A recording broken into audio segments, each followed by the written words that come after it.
Okay, hello everyone.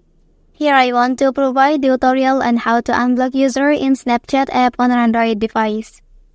Well, knowing how to unblock users in Snapchat allows you to manage your contacts and interaction on the platform effectively. If you have previously blocked someone but now wish to restart communication or reconnect with them, being able to unblock them gives you the flexibility to do so. So let's go to the tutorial.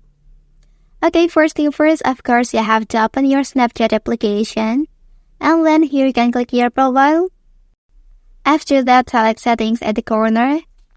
Well, so here, please scroll down till you find blocked users option. Tap on it.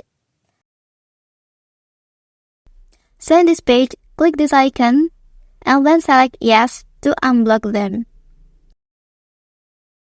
Okay, that's the tutorial on how to unblock users in Snapchat app on an Android device. If you are helped by this video, don't forget to like and subscribe to get other information from this channel. Thank you.